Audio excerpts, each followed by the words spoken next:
Today, I would like to first begin by wishing you all a nice welcome.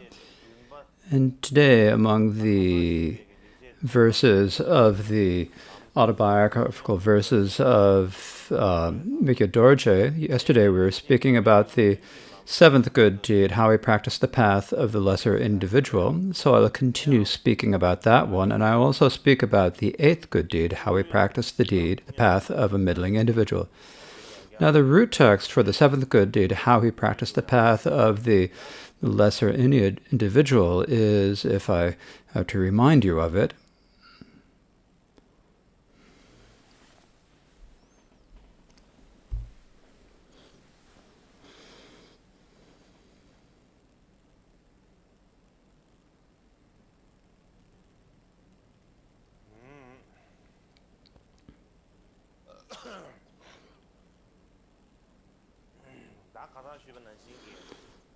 as I said yesterday,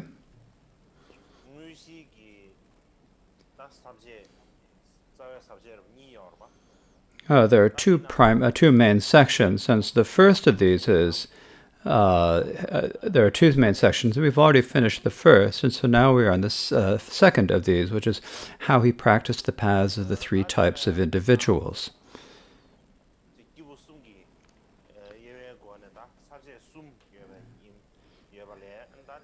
And so this has three parts in terms of the three different types of individuals. And so this one discusses how he practiced the path of the lesser type of individual. And the verse reads, "Once I knew that all suffering that occurs is the result of my own wrongs, I could not complete in full unvirtuous acts of preparation, deed, and aftermath. I have not completed an unvirtuous act in this life. I think of this as one of my good deeds."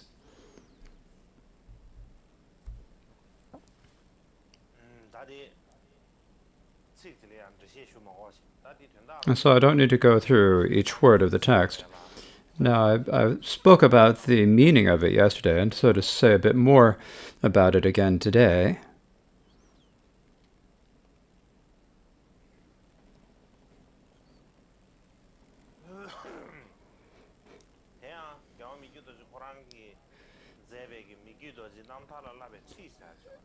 There's a text by Mikyo Dorje that entitled "Instructions on Training in the Liberation Story of Mikyo Dorje." And when I read it later, it seemed to me that I thought that it was probably a meaning commentary on the autobiographical versus good deeds. It's not an explication of the text, but it is an explanation of the meaning.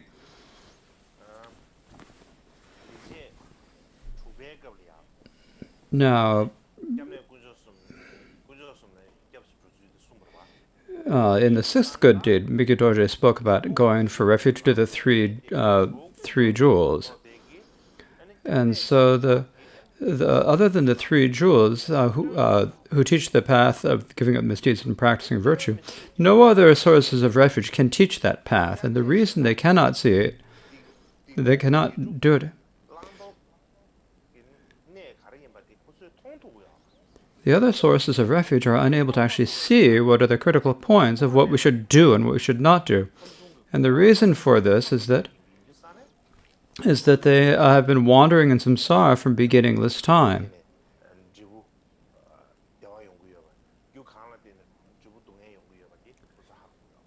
So they are unable to know what causes lead to pleasure and what causes lead to suffering. And because they don't know this, they wander in samsara, right? The perfect Buddha knows what we should do and what we should not do as it is, and tells us what we should do and what we should not do properly.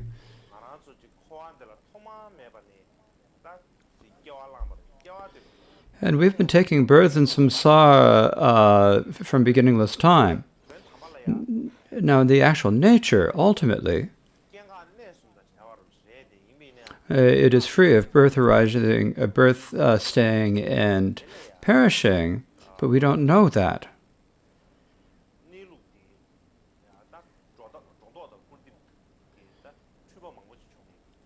And so we have a lot of misconceptions, a lot of projections or denials about that nature.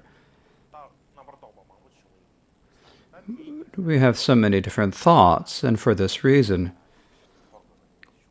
we have to wander in the three realms of samsara. And as long as we are wandering in samsara, we sentient beings, sometimes we have been one woman being's parent and sometimes their child. And so sometimes they have been our parent, sometimes they've been our child, and so forth. And so there have been innumerable times that we have been able to we've had a connection so many times in this way. Now, we don't need to think about this in terms of of harming each other, but if we think about it on the positive side, there have been many situations when we have benefited each other and when we've had really very great connections with each other. And if we think about it in terms of they have helped them, then if we would instead harm them, then the fully ripened result of that is that we experience terrible suffering. And then there are also the compatible results of experience from harming them that would arise from that. If we can think about it, for example, in terms of this our experience in this lifetime, if you are not feeling well and you have to spend a day in bed, and you're unable to sleep, and you're unable to sleep all night, then that's very difficult, isn't it?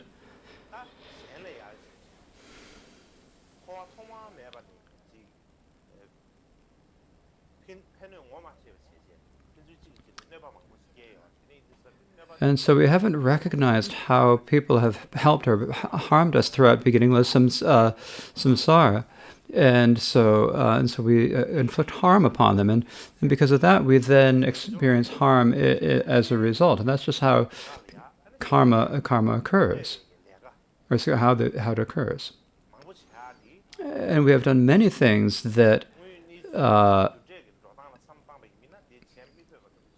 the things that will cause suffering in the future. And if we actually think about it in terms of their actual nature, we would never dare to do such actions ourselves.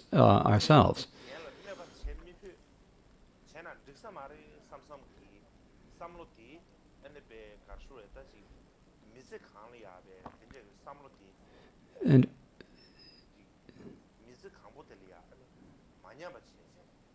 we should make sure that this thought that we'd never dare to do anything to harm another sentient being does not decrease over our entire lifetime.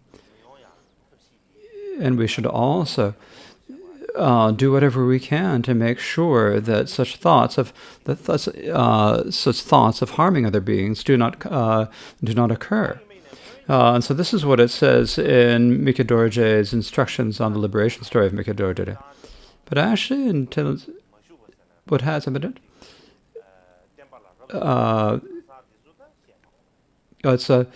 When we think about karma and the results help or harm ourselves and others, there's no need to discuss people who have not entered the Buddha's teachings, who do not understand Buddhism. But most people say that they've entered the Buddhist teachings. They have eliminated through study and misunderstandings what we should have done and would have endured. So we say that we're applying the attitudes of the mindfulness and awareness, or that we may be known as learned, venerable, or good. But most people like that, when they come to when they're trying to help trying to give up help harming others and to bring benefit to others, when some problem happens, when impediment comes, they say, it's not my fault. I have no choice but to do that. I didn't have a choice. I didn't have any control. And in fact, I had no choice, and it was all because of the place, and because of the time, and because that individual named such and such. And so they place the blame on the place and the time and the other people. And so they forget about the needs of the next and future lifetimes. And for the sake of some minor pleasure in this life, they do all sorts of unvirtuous actions. And an example of this is like,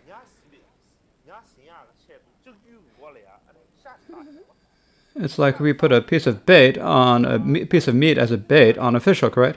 And we put that in the then we put that in the water. Then the fish swim around, and when they bite it, and then they're caught on the hook, and you can catch them, right? Likewise, for some sort of minor, puny sensory pleasure, we'll give up any consideration of our own bodies and lives and livelihoods. And so this happens to many people in our actual lives, right? However, but the way Mikyo Dorje was is that it was his character, the way you can say that the way he acted.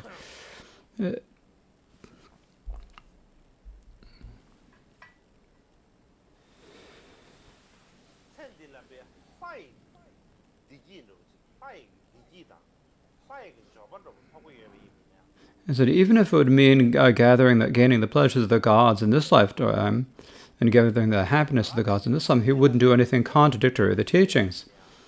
And likewise, even if the suffering like the lower realms were to cure in this lifetime,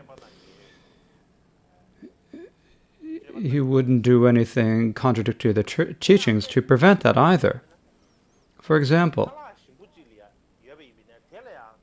if you have some delicious food, but you know that there's poison in it, if you know that it's poison, and know that if you're going to eat it, die if you eat it, then any sane person, like an ordinary person, someone who's not insane basically, any sane person, so any sane person knows that no matter how hungry or number thirsty they are, if their hunger and thirst blazed like fire, they wouldn't eat that poisoned food. Likewise, no matter what difficulties we encounter from ourselves and others, it is not right to give up on the true Dharma. And so Mikyo Dorje was very assiduous and careful about giving up misdeeds and accomplishing virtue. He just didn't do any old thing at all. And so for that reason, some people who had like biased attachment to the Karmapa would say, and so His Holiness, and now they're speaking about Mikyo Dorje, of course, His Holiness is so precise and careful about cause and effect. So he must be doing this for other people's sake, because if he did that, it would be okay. But otherwise, how would he do it? You're a Nirmanakaya Buddha, aren't you? They would say to him. So many people said this to Mikyo Dorje.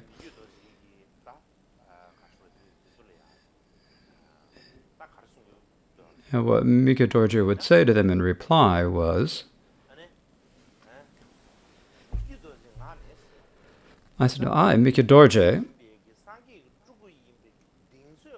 and don't have any confidence at all that I am a Nirmanakaya of a Buddha.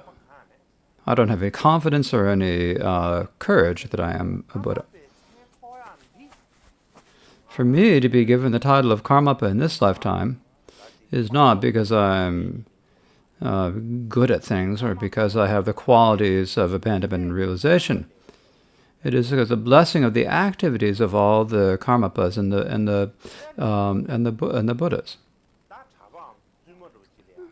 For example, a monk or a nun might be given the name Sangye, which means Buddha. So you call them Sangye or Buddha. And if you say that that's the activity or the blessing of the Buddhas, that's fine, you can say that. But just calling someone by the name Sangye or Buddha doesn't mean that they become a Buddha. And because they don't become a Buddha, it's certain they don't have to. It's not that they no longer need to take care about karma and results. It's just the same. So as long as I, Mikyo Dorje, am in these present aggregates of full ripening, as long as I'm stricken by birth, aging, sickness, and death, and so you can see this. But you say that I don't need to worry about karma, cause, and effect, and don't need to protect myself against that. But it's not like that, is it? And if that were true, then what better news could there be than that? And so that is what he said to others, and he also practiced in that way. He practiced as and he preached. And so how is it that he actually taught, and how is it that he practiced? To give an example of this, Mikyo Dorje himself said, so that in later times, I'm not going to read this exactly. I'm not going to read this literally. It's in later times, the Sakya and the Drikpan, Kadampa, the Mahamudra lineage, the Gelugpas and others,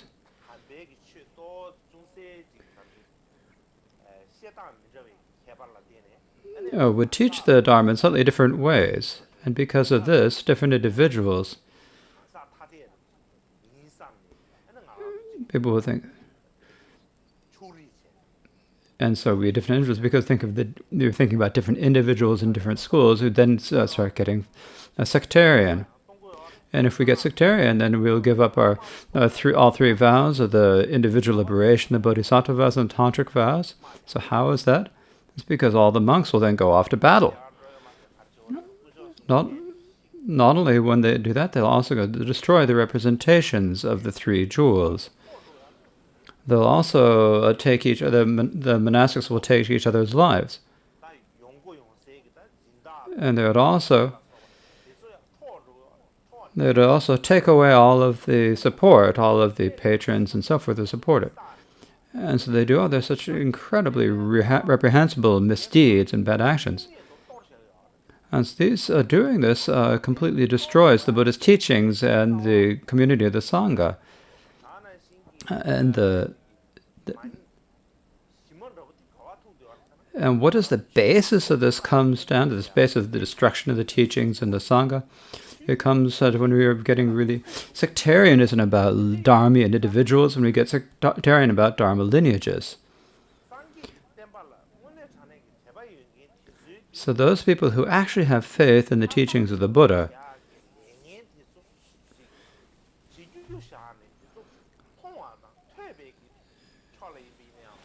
should forget about even doing them. Even if they hear about or see some actions, they should flee as far away from them as they can. So this is one thing that he said. Now another thing that Mikyo Dorje said was, some people say that if the Sakya teachings flourish, they say, oh, this is wonderful, I rejoice in this.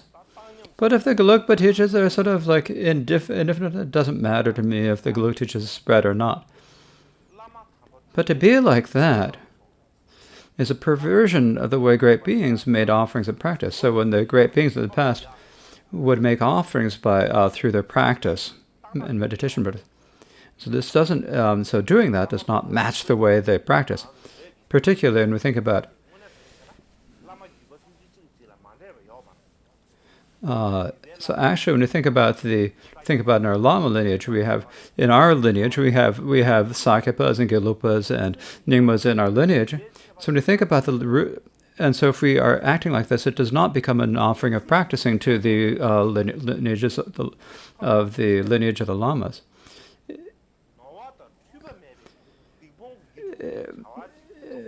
If there is someone if there is a good action of unmistakably giving up misdeeds and practicing virtue for the sake of his higher estates and true excellence, even if in name it is called non-Buddhist, in actuality, when you're doing it, it is a Buddhist action.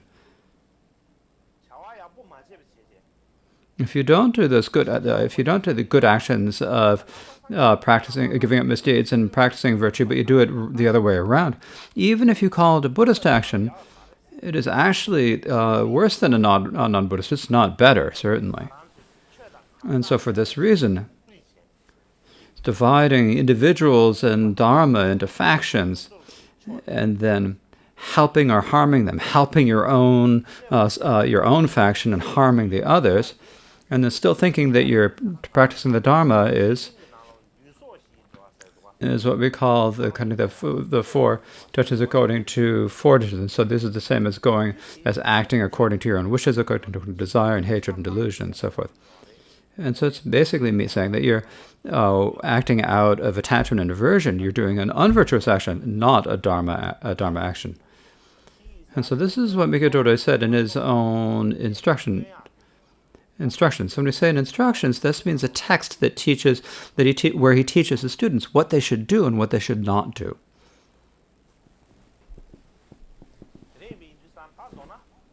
And so in brief,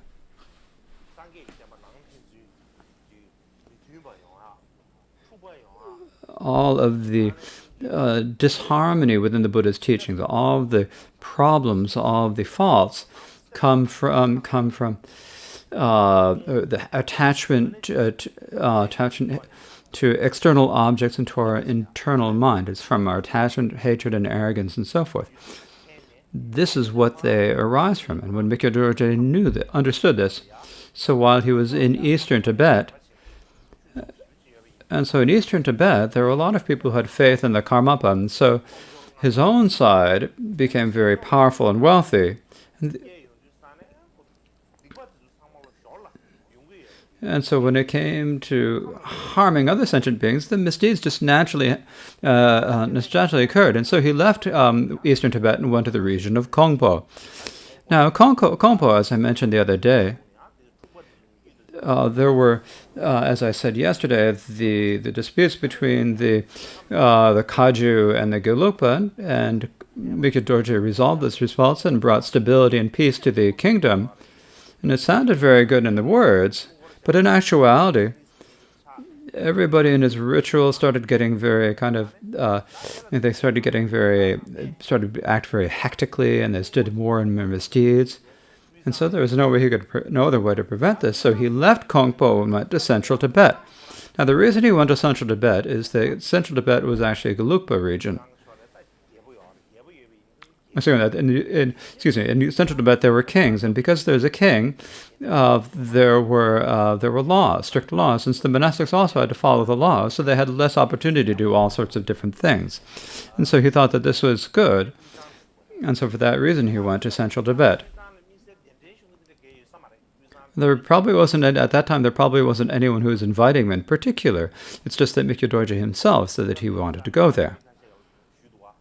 And some people said so some people said, if no one's inviting us and we go without that, then aren't we going to get weak if we do that? But he didn't listen to that. He went to stay in empty valleys and mountainsides, basically isolated places in central Tibet. Some brief.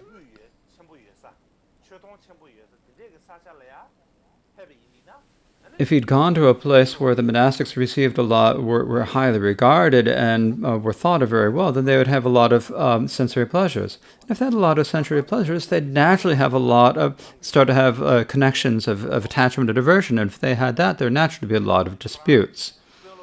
And so in order to prevent that, Mikyo Dorje went to stay in places with people. The local leaders and the people had little regard for the Dharma, and where they would receive few offerings and respect. And we went to such regions and stayed there.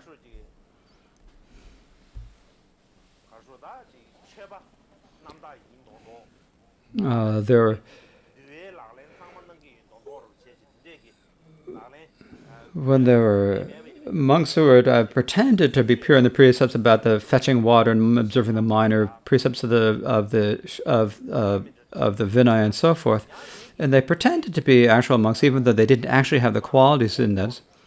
Then this might fool the faith of the people and make them feel faith, and they would then give many different offerings. Now they don't offer. It's because now this is not actually good that they're doing this, because they would be pretending, and that's receiving offerings out of that, and so that is actually a wrong livelihood. And because that was an impure livelihood, generally he made rules that everyone should give up, that have had to give up meat and alcohol. And so even those who are unable to actually keep that in themselves, there are even those who made an outward pretense of following the discipline. He didn't allow them to even do to act like charlatans, pretending to be Dharma practitioners.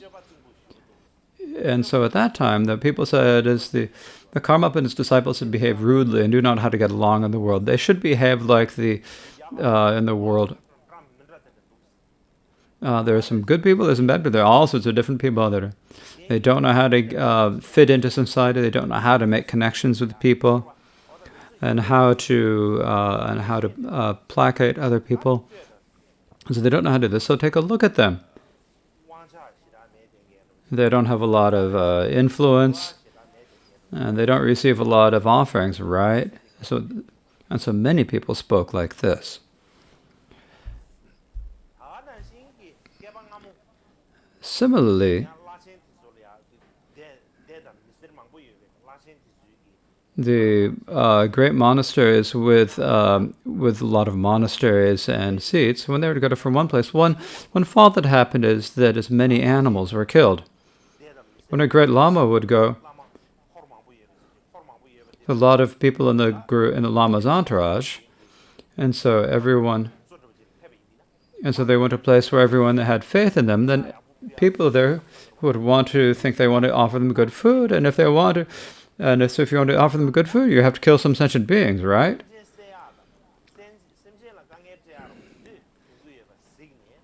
And so Mikyo Dorje saw that doing so led to animals being killed and causing the difficulty. And so and wherever he went, he would very skillfully get people to stop eating meat.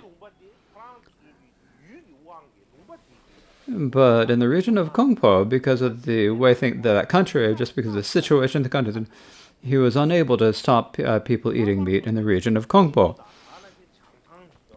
And particularly the region of Kongpo and also the region of Changtang. In Changtang, they didn't have a lot of other resources, and so they only lived off of eating meat. And so for that reason, he didn't go very often to Kongpo and Changtang. And one of the reasons he went is because they killed a lot of animals and ate a lot of meat. And so it is said that this is one reason why he did not go to these regions. And likewise, as I mentioned the other day, in the region of central Tibet, the previous Karmapas and Sharmapas, the 7th Karmapa and the 4th Sharmapa, had established the monastery of Tubchen Monastery in Lhasa and Yambacheng Monastery in Yambacheng in the north. And some of the Gelugpa monks suspected that they had founded the monasteries in order to deprive the Gelugpa monks of offerings, and so this caused a lot of disharmony between the Karma Kagyu and the Kagyu and Gelugpa monks. And Mikyo Dorje thought about this, that it's because of the Tubchen Monastery in the Tubchen Monastery in Lhasa. Now this is later called the Karma Gunchen, so that's the spot, right? And so Mikyo Dorje realized that this is the basis for the deceit. So during his time, and so at that time the Lord of U was Nedongpa. He's tried to give it back to him, for him to take care of it. And he tried to give him back, but Nedongpa wouldn't accept it. And when Nedongpa didn't expect it, so then what Mikyo Dorje did is, Mikyo Dorje didn't leave anyone there, even a guard.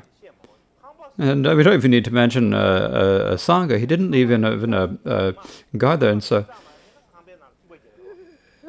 so no one was repairing the roof, and so the roof leaked and the house fell into disrepair. There's no one looking after it. And this is while Mikyo Dorje himself was alive. And so everyone who's very partisan Karma Kagyu followers were very unhappy about this, because the 7th Karmapa built a monastery, and Mikyo Dorje just didn't keep it up, and not only that, it totally disregarded, and it fell into disrepair and was falling down, and there was just a tribe. And we'd think the same thing these days too, right? Still, the partisans would think that, but in the actual situation, Mikyo Dorje's way of acting here was to so that everyone around him would not have to participate in disputes between members of the Sangha, and so that the Kagyu and the Gelugpa, in order to bring everyone to great happiness. Likewise, from the old days until the present, this was just in the past, it's also in the current day. When we talk about giving up vows or breaking vows, well, the main reason for breaking vows or for disputes has been disputes over rank and position and the heights of thrones. And we have disputes over rank and the height of thrones. So in the old days in Tibet, during the time of the Yuan dynasty and the Ming dynasty, the Sakyabhas and the Karmapas had a very high status.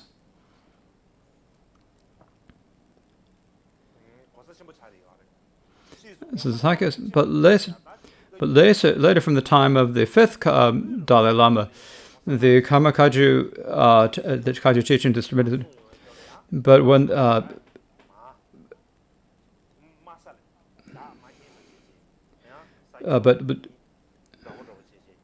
but even then, when the Kagyu teachings declined, this fifth Dalai Lama did not put the Karmapa at a low place, but he gave him the same rank as the Sakyas.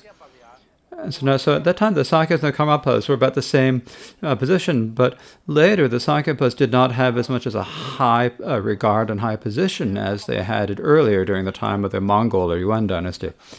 But the respect of the Karmapas continued in the same as before, up through the 10th Karmapa. And so everyone from all different, everyone respected him so much that and so this is something that didn't sit very well with the lamas and leaders from monasteries of other lineages. And they think, is it okay? I could do it.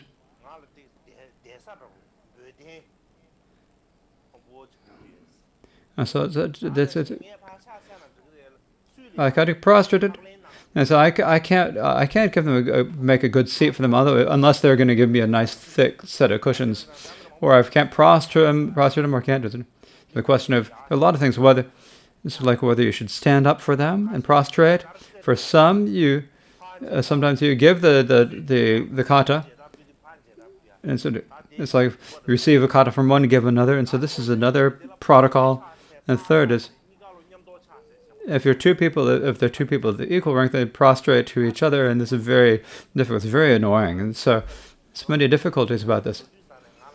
It's fine to go with. It'd be fine to go to see the Mikadorje, but if I go, then I have to have a good seat, and they have to prostrate me. And so a lot of people would say this, and the people from the encampment would say you can't do that, and so then that created disputes between them. But at that time, in order to establish good relations with others and to resolve disputes, Mikadorje would, even if other people would not prostrate him or prepare a seat for him, he would still meet with them. And when he met with them, so everyone would say all sorts of different things. And when they said all the different things they said was like, some people would talk about it in a good respect, and some would say bad things about it. The people who spoke about it negatively said, this is terrible. All of the Karmapa's greatness and influence and mystique have all been lost. Mikadorje has...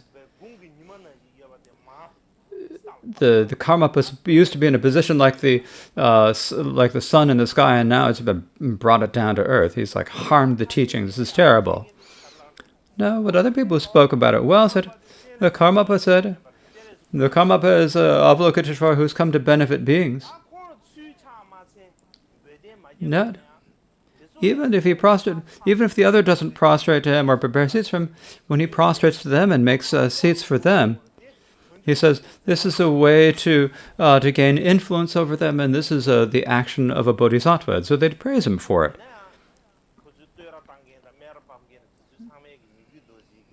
But the people who praised him and the people who criticized him both did not understand Mikadorje's own intention. Now, Mikadorje's own character is that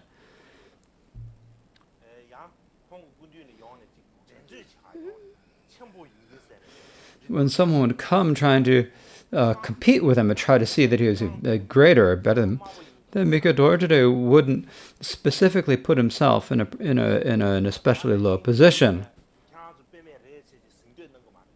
Nor would he try to elevate them and say, you're really wonderful.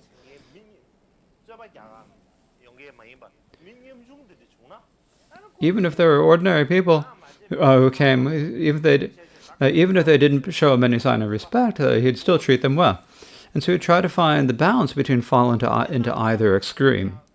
And the reason for this is that in the past, there had been a great dispute between the Sakya and the Drikung, and the main thing that happened had been the disputes over rank and the size of the throne, and so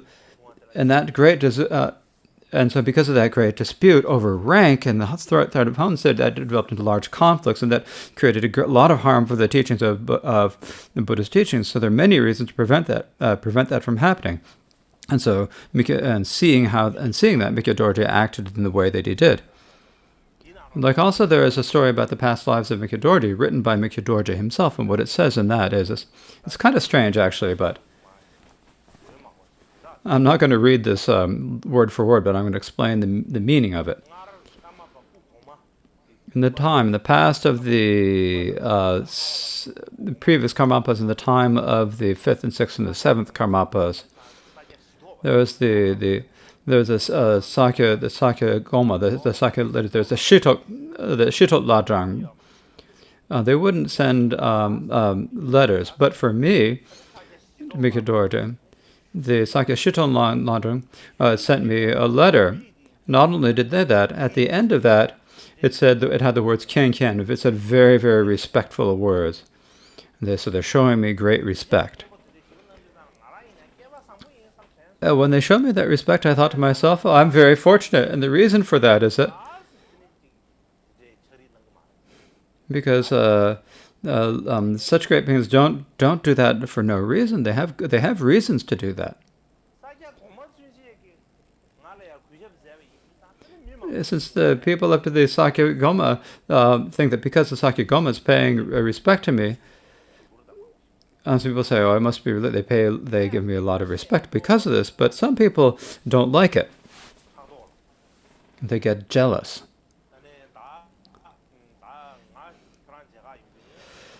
And they'd say, "Oh, I'm coming to meet you, but when I come to meet you, you need to prostrate to me. You need to prepare a seat for me." And the reason for that is, so they're speaking to Mikyo Dorje, and the reason they say is that my older brother, your previous incarnation prostrated to my older brother.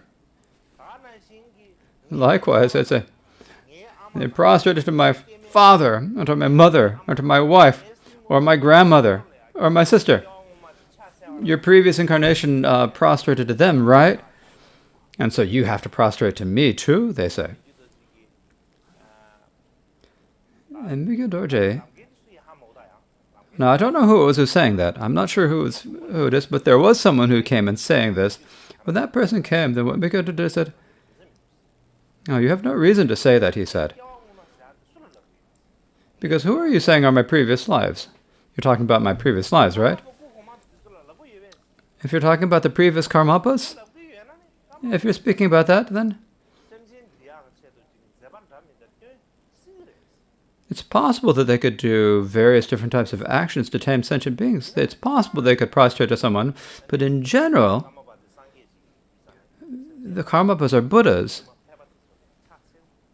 It wouldn't be right for them to prostrate to ordinary sentient beings, because if a Buddha prostrates to a sentient being, and then it mixes up the interdependence. It doesn't match with the sequence of cause and effect. Now, if you're talking about my own Mikyo Dorje as an ordinary sentient being, my own previous sentient being, then I don't know. And then I don't know. Because I don't remember prostrating to it in a previous life and you probably don't remember it either. And even if you remembered it, from beginning to some time, I've prostrated to you and you've prostrated to me. And so forget about prostrating something. And there's no reason why you have to prostrate to just me in particular.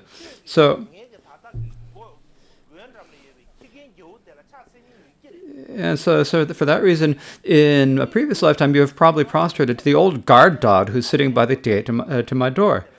And so for that reason, so first you go out and prostrate to my old guard dog, and then come back in and I'll prostrate to you, and then I can then I can give you a nice seat, and I can give you a letter. I'll do whatever you want then. And so that's what he's saying. So he's saying this is he's saying this is a joke. So he told this as a joke to other people. So those are jokes.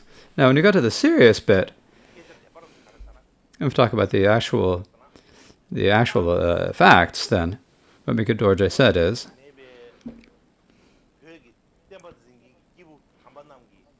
the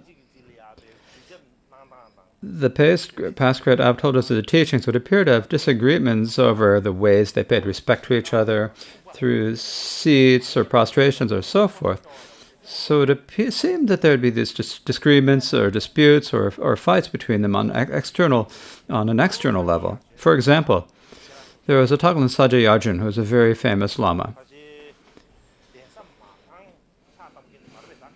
I think he's probably the one who founded the Martang Monastery. I'm not certain exactly, but he was a very important Lama of the Taglan Kagyu tradition. So Taglan Saja Yajun, when Karma Pakshi went to see Taglan Saja Yajun, Taglan Saja Yajun was staying in a cave, and at the gate door of the cave, he didn't put down a cushion for Karma Pakshi. He just put his head and had him sit right there. And at that point, Mikko Dorje got a little offended, and what he did is he turned around, put sat with his back to him. So Mikko Dorje and turned his back on the cave and sat there like that. So that was one situation that happened. And also there was a Tela monastery, the Chenga Drapa Yeshe. When Drupta Ojimpa came to visit him, he didn't give him a good seat. When he didn't do that, then Drupta Orjin got a little bit offended. And as he was prostrating, he saw that there wasn't a good seat, and he stopped prostrating and started quarreling with him.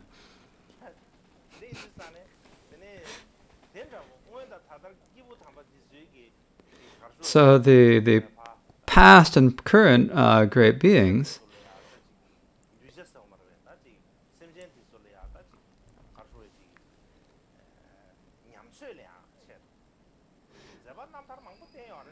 will do various different things in order to sort of examine the levels of different sentient beings. And so Dorje said, I prostrate and go for refuge to those great beings with a great respect. The great beings of the past have had these disputes in the past, and so of course we are going to too. And so for that reason,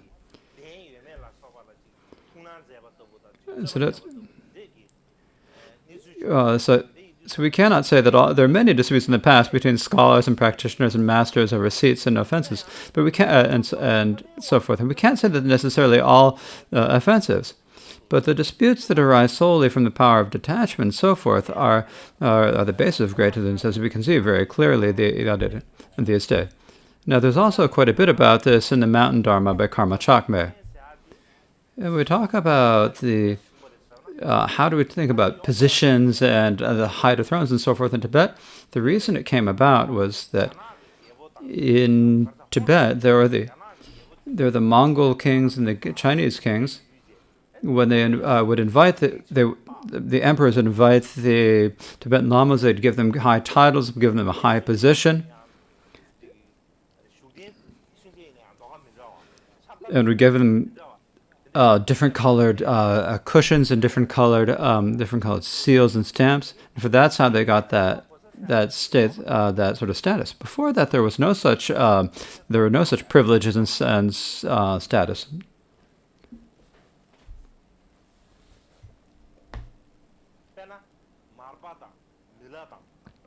For example, if you think about Marpa and Milarepa and Gampopa, Dusum Kempa, Dukung Kyopa, Taklon Tangpa, and others, did they have any privileges and status? They didn't at all. So Drogon Palmo Drukma.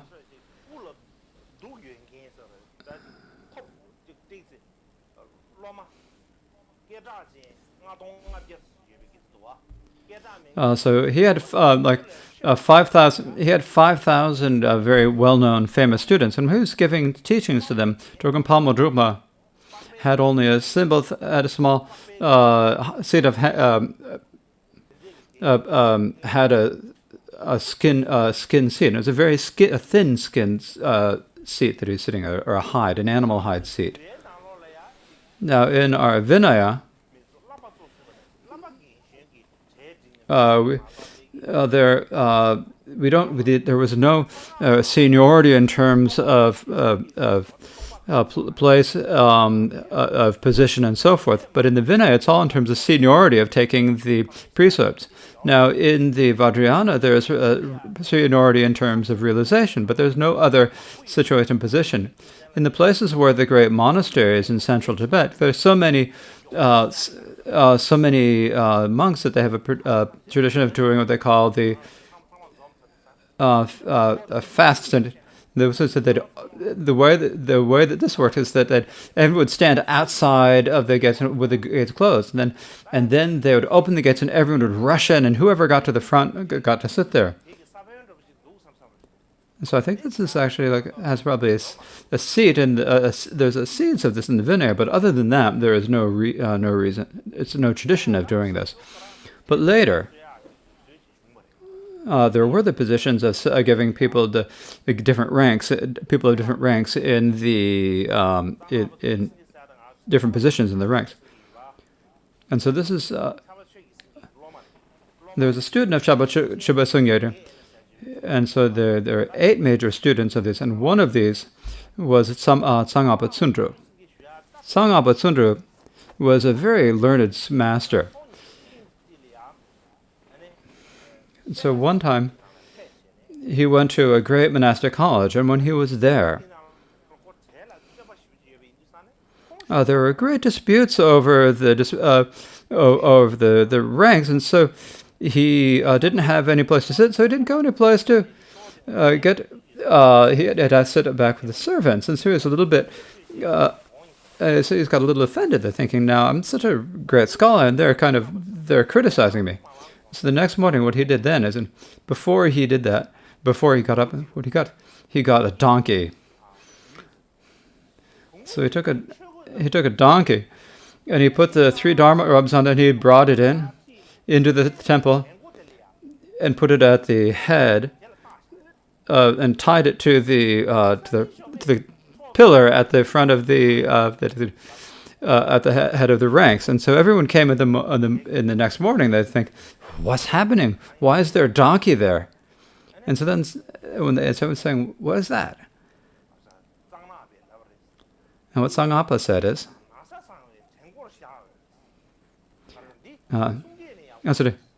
this has a very nice. This has such a good, has a nice voice. And wears such nice robes, so I put it at the front of the hang. You see, like donkeys are very nice when they take it. So there's something to saying that, because at the umze is at the front of the ranks. It doesn't have a lot of education, has nice clothes, but they sit up at the front of that. So if you get to sit at the front of the rows because you have a nice voice and you have good clothes, then you can put that donkey at the front of at the head of the rows, right?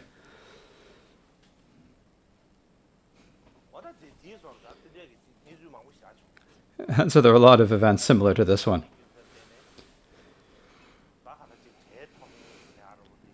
And so the position in the ranks and positions and privileges happened after the connections with the Mongol and the Chinese emperors.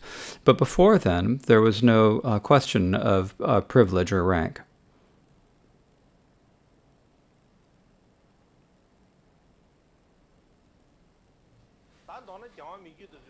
So in brief, Mikhail Dorje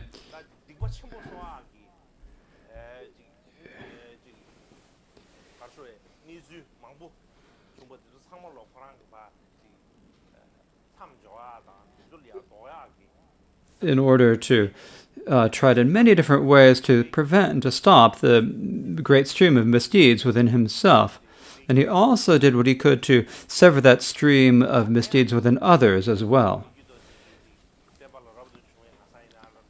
And when there is someone who was a monastic who'd gone forth, or in the teachings, or lay people who had not,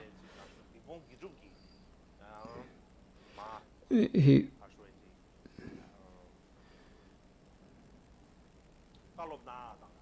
he advised them on how to give up misdeeds and practice virtue, and he actually brought them to act virtuously. So there are many infinite numbers of such situations. As is said in the Prajnaparamita Sutras, what it says is, a great irreversible bodhisattva abandons the 10 non-virtues themselves, gets others to abandon them, and declares the excellence of abandoning them, and acts according to that, accordingly. So the great irreversible bodhisattvas abandon the 10 virtues unto themselves. They get others to do it. They praise those who have abandoned them and encourage others to act in the same way. So in Mikyo Dorje, it's not necessarily to say anything else. When many people saw Mikyo Dorje or heard him teach, there are a lot of people who promised to give up killing and to give up stealing, to giving up on reneging on their oaths, or to not be deceitful in business, or to use their wife to save lives, to free prisoners from prisons, to save the lives of sentient beings, of animals, to get people to promise to not cause harm to temples or representations of the Buddhist speech and mind. You got people to abide by the discipline of vows, of the fasting vows, to make vows to become vegetarian. And also, there are infinite people who, and to recite the 100 million Mani mantras. So there are infinite people who made these to do this. And so, in general, this is primarily during the Black Crown ceremony that people made these promises. So in the short term, he blocked by encouraging the practice of virtue, in the short term, he blocked the way of the ways for them to be rebirthed in the lower realm, and opened the gate to the higher realms, ultimately bringing them to Buddhahood. And so he showed us a good example of a great being. And if we can believe that and think it as true, then there's great benefits to us. Because sometimes we believe it, but we don't really believe it. And we keep all these stories about people, about how one person harmed another and so forth. We keep everything about the older students keep these factional ideas in their minds. They tell them to the younger monastics, and the younger monastics keep it up, and so it's keep going from generation after generation.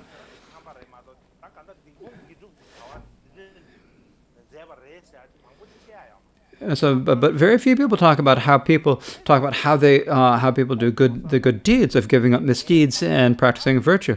But they're always talking about the actions out of attention and aversion. They talk about the heights of thrones, the positions and stuff. They say that they talk about how in the past it was like this and now we're not then. So they often sometimes even crying as they talk about this. But when you talk about the misdeeds, you don't really ever see anyone who's crying over the great person, over a great being who is giving up misdeeds and practicing virtue. They say, "Oh, it's important, it's great," but they don't really have feeling about it.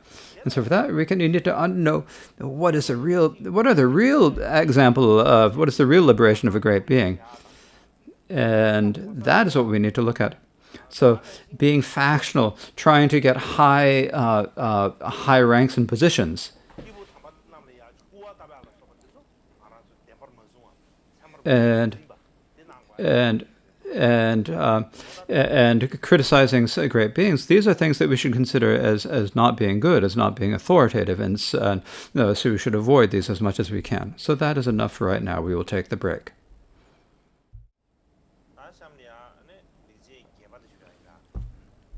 Next, I would like to speak about the 8th good deed.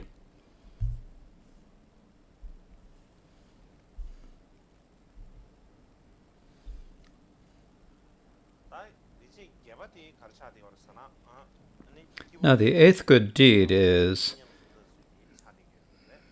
how he practiced the path of the middling individual. And the verse reads, "Until we fully cross the ocean of birth and death, nowhere in the 3 realms are pleasures and riches permanent. I wondered, when will I be liberate forever, all being throughout space from the 3 realms of samsara? I think of this as one of my good deeds."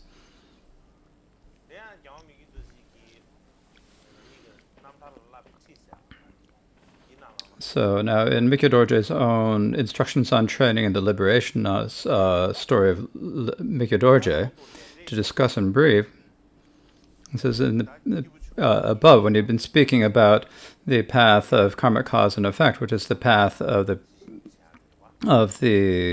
lesser type of individual properly practicing the karmic cause and effect. And so when you're practicing karma, cause and effect, then what's most important is that you avoid harming other sentient beings. But when you say you're not harming sentient beings, not harming other sentient beings, but just merely not inflicting harm on them in the short term,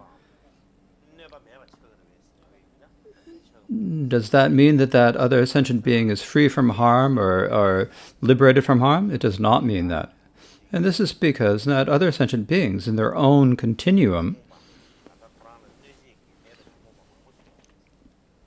there's a lot, they have all the karma, the causes, the karma and afflictions.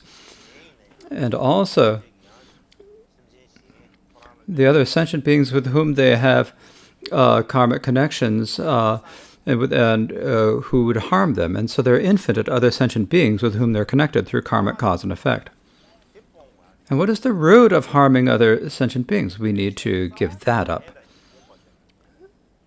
Now, the basis of causing harm depends upon karma and afflictions. Now, afflictions are the motivation, right?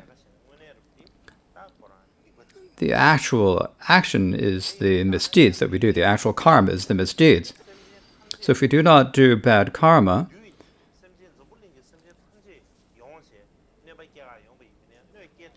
then even if all the sentient beings in samsara were to come together and try to harm us, then they would not be able to harm us. And if we do not do any action that would lead to rebirth in the lower realms or in samsara, then no other sentient being could throw us into samsara or cast us down into the lower realms.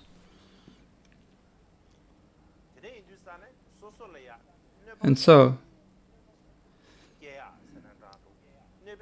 the one who actually really harms us, the ultimately harms us, is the view of the self and the other afflictions in our own beings. There is no other greater harm than that.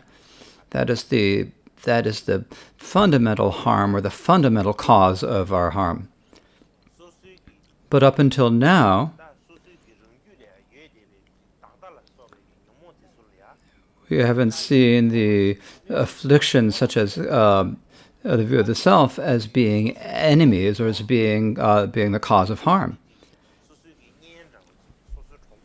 And instead, we have thought about them as being on our side. Particularly our ego kingdom, we thought as being our own side and as our advisors. And that's how we think of them. And so the thought of clinging to a self and of cherishing ourselves, because of that, we have accumulated many misdeeds and non-virtues. And so in past lives, we have done everything that could possibly have been done.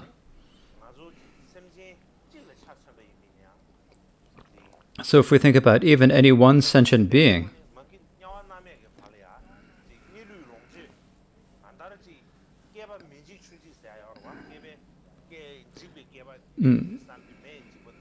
so for example, like think about the destruction of the earth at the end of an eon by either by fire or by water. This can destroy all the sentient beings. This can destroy all the possessions in the three world, but it cannot stop the continuum of our beings. So for this, what we need to do to stop that sequence of being reborn in samsara because of karma inflictions is we need to train in the methods and the prajna that can free us from that. And what that method is to do the practice of doing what we should do and avoiding what we should not do according to the Four Truths. So just as saying we need to identify what karma is and we should view as suffering, the truth of suffering as being an illness, the truth of origin as being like a cause of illness. So we need to, and similarly, we need to know what we need to take up and what we need to give up in the Four Noble Truths. And where is this taught? This is taught in the Dharma teachings of the Buddha, of the three vehicles and of the sutras and the tantras. And so it is absolutely indispensable for us to practice these. And while we're practicing them,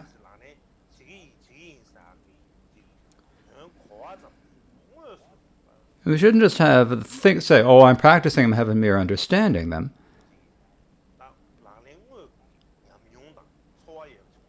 We need to have an actual experience or feeling from practicing them. For example, if a poisonous snake would suddenly get into your neck, you'd immediately cry out and throw it away, right? Similarly, we should see the afflictions within our being as being like poisonous snakes, and think, how can we get away from them? And we have to have that sort of intention and that sort of diligence. And we have to have a strong feeling that we need to be like this. And so this is what it says in Mikyo Dorje's instructions in training in the liberation stories of Mikyo Dorje. Mikyo Dorje himself did this in his actual practice. And how do we know this is that when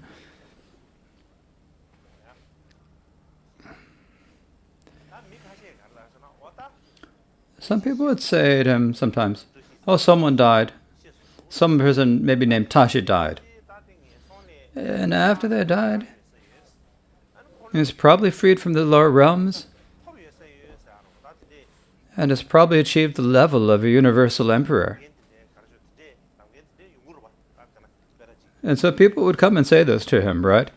Oh, someone, my relative died, and they went to some sort of a guru or who did divinations or astrologers, and they'd say, I have a lot of love for my relative, but when they died, so I have a lot of worries about where did they die. So where did they die? Please tell me where they died, where they were reborn. So please tell me where they've been reborn. And suddenly the guru would pretend to have some clairvoyant powers and kind of close their eyes.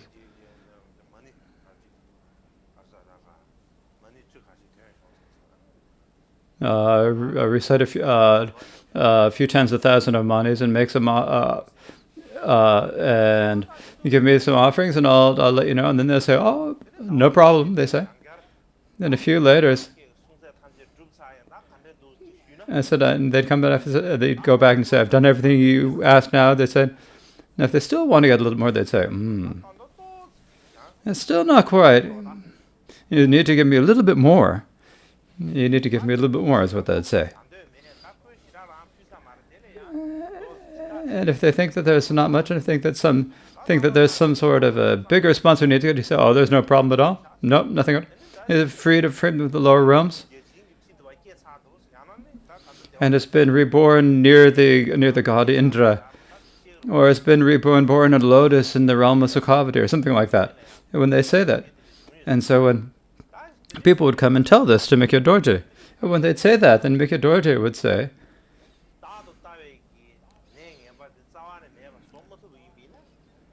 if we are unable to completely eliminate the pernicious illness of a view of the self, the liberation of being freed from the lower realms for a birth or two and achieving the pleasures for a birth or two and achieving the samsaric pleasures and wealth are not enough. It is not and so also when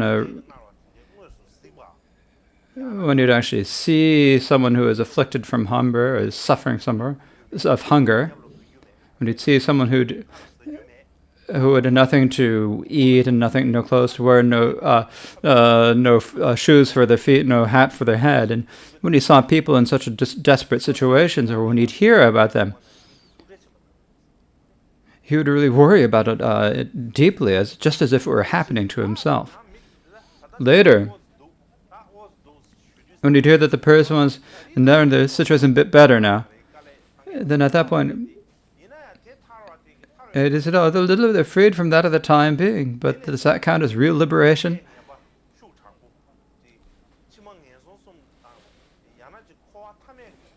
They will have the bad. they'll have to experience the results of their even worse, even stronger karma than that, and experience endless ocean of suffering in the lower realms and so forth.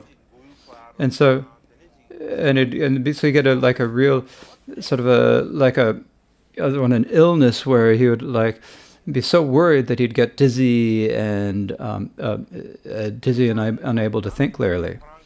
Now, sometimes Mikyo Dorje would ask about the person and said, "How are things going for that person? Did things turn out well? Have you heard anything about them?" He would ask.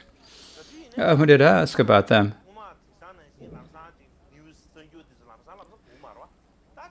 in those days, it wasn't like today, and you wouldn't hear news immediately. When they say there's no news, so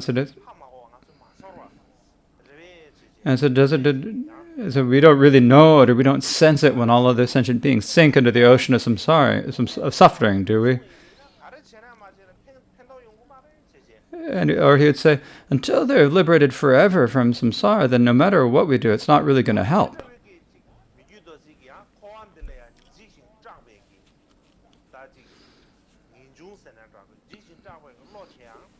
But it isn't that.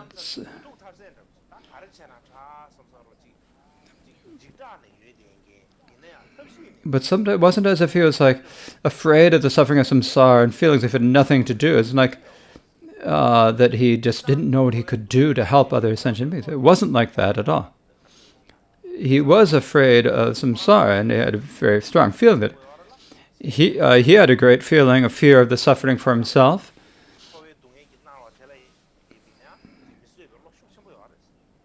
And he also couldn't bear the thought of other sentient beings experiencing the suffering of samsara.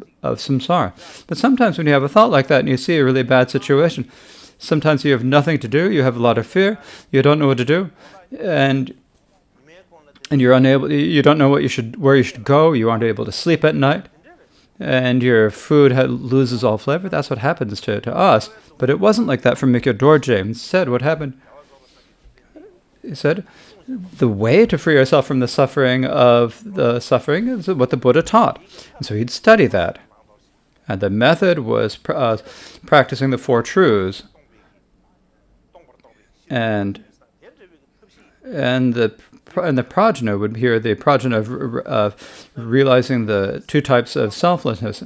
So with those two, the prajna and method, whatever practice when he would begin, he would study, he would practice, and day and night he would work hard in order to really habituate himself to this.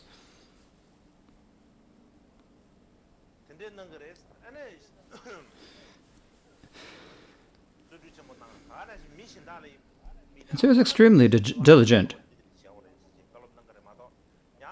And he would also tell people, you should practice the Four Noble Truths in this way.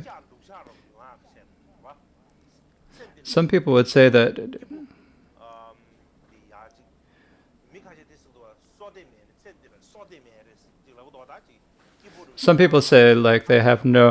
they don't have a lot of merit in this lifetime. They don't have a good house, and they always have leaks in their house and things like that. Things aren't working out. Or they might have a nice house or a nice car, and then it always breaks down. Or in their family, they always have problems in their lifetime. So these are people who, in Tibetan, we always say they lack merit. And so there's people like that. And when people are suffering, and people are unable to, and so there are also people who also are unable to unbear their suffering, and they'll even kill themselves, right? And so if we practice the Dharma,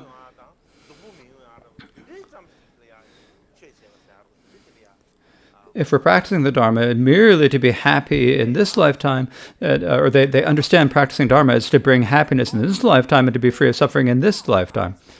And so this ancient, so they go to see some lamas, and some people would say, there's no problem about the suffering of samsara, because everything that arises is the Dharmakaya. Everything that arises is the display of the Dharmakaya. So just rest within these confused appearances as they are, without being distracted. And it'll work out.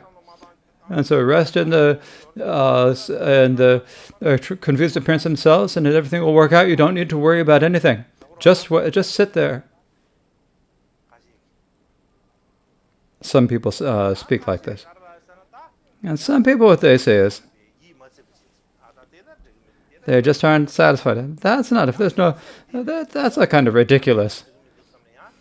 I mean, that's not okay. So for this lifetime, I need to do, they try to do something to do a little bit of listening, contemplating, and meditation. But they do that in order to gain happiness and pleasure in this lifetime. And so if you look at it on the outside, it looks at that they have, like their desires as intense as a fire to practice listening, contemplation, and meditation. But in actuality, they're really only doing it for the sake of listening, contemplating, and meditation.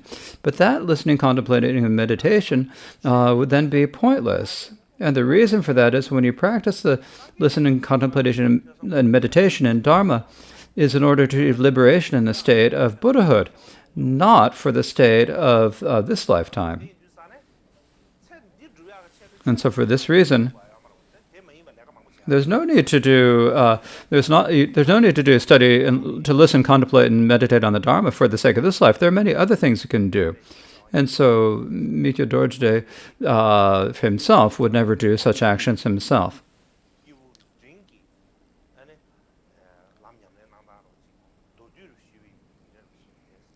So that is a brief description of how Mikyo Dorje practiced the path of the middling type of the individual. Now, with the great individual, there's a lot about the great individual. So the rest of this text is all about the path of the great individual. So we've got up to the 8th grade. Now from the 9th, and then from now on, these are all about the practice of the path of the greater type of individual. So if we just take a look at those. So now, I don't think I can teach the entire text this year, the entire text, the autobiographical verses, good years this year. The reason for this is that as I teach them, I need to give a bit of explanation to them. If I just read them, then there's no point to it. So at the beginning, I give a lot of explanation. At the end, I don't give an explanation and just read them as fast as I can. There's no point.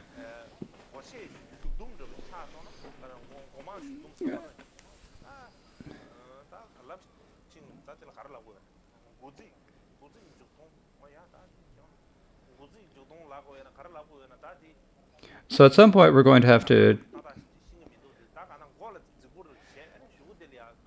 So at the beginning, if you, so I think it's not good to start out and being really doing as much as you can at the beginning, then kind of just blowing it off at the end. That's not good. So I'll teach as much as I can, and then in the future, next year, I will continue the teaching. If I just try really hard, then it will not be for my health, and the teachings and what I say will not be as good. And so today,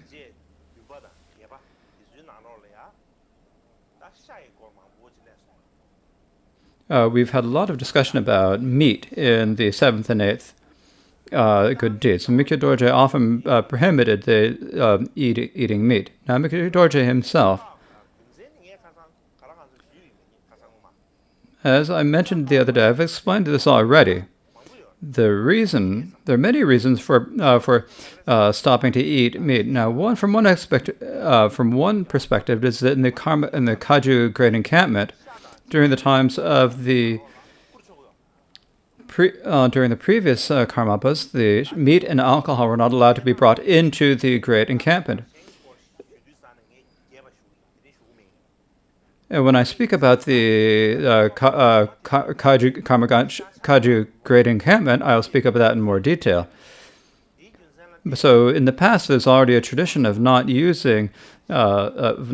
taking meat and alcohol. And so I think that's one reason why he's prevented the eating meat. And also, when Mikyo Dorje, when he was young, he was given the title and put on the throne as a Karmapa, but he did not have a lot of control or a lot of freedom, as I've mentioned before. And so all the power was in the hands of the leaders of the encampment, of the people below him. And so it's like, and then they all and the power actually all ended up in one of their wives' hands. And so at that point they did whatever they had. Then what happened? So then all the animals that were offered to the encampment were killed, and their flesh was eaten. Also, Mikyo Dorjin, when he was young, people came and talked to him.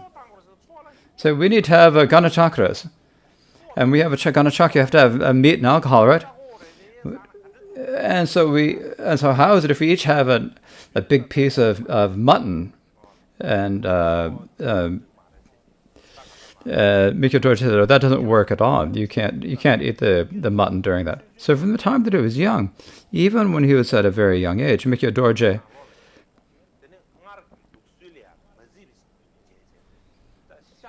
people in the encampment did not respect the previous traditions of the encampment and would have meat and alcohol. And in particular, they'd eat meat without any restraint. And so when Mikyo Dorje himself got a bit of influence and a bit of control, he made a rule that they were not allowed to eat meat at all. It's a very strict rule. Likewise, many of you in the Shadows have read his Mikyo Dorje's commentary on the Vinaya, the orb of the sun.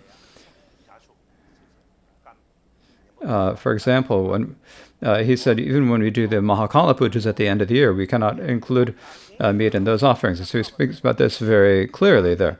So not only did he prohibit meat in the great encampment, Mikyo Dorje also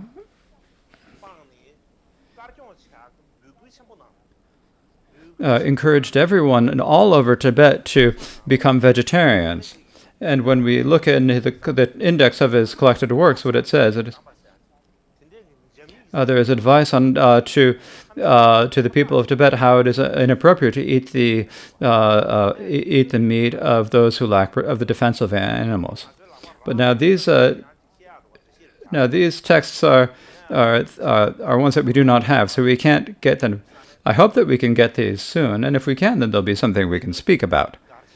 In any case, Mikyo Dorje prohibited meat within the encampment, and also advised everyone in Tibet that it's encouraged everyone in Tibet strongly that they should be a vegetarian and give up eating meat. And so I thought I would speak about that in the next day or two when I speak about the Great Encampment. When we speak about Mikyo Dorje, and we speak about all these life stories, we always talk about the Great Encampment. But since we don't have a Great Encampment, we kind of wonder, what was the Great Encampment like? We kind of have some doubt or some suspicions about this. And we can't get a mental image of what the picture of it in our mind. What was the Great Encampment like? And so for that reason,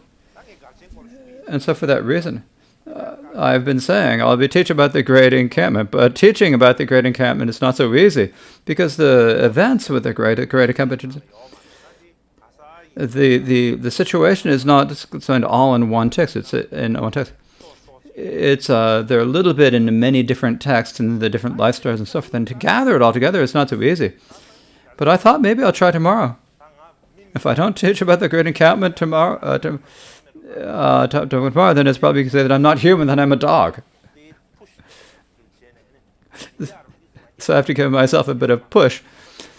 And if I don't push myself, then I'm not going to say anything at all.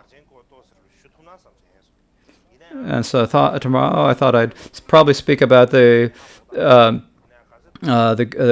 Great Encampment, but I'm not sure if I can meet all of your expectations in teaching about the Great Encampment. Now, the reason for speaking about the Great Encampment is that, from one perspective, it is related to the activities and life story of Mikyo Dorje, so we have to speak about it.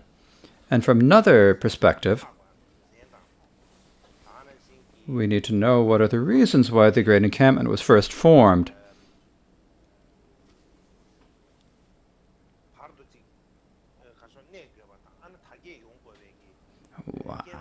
How is it that it continued, and how it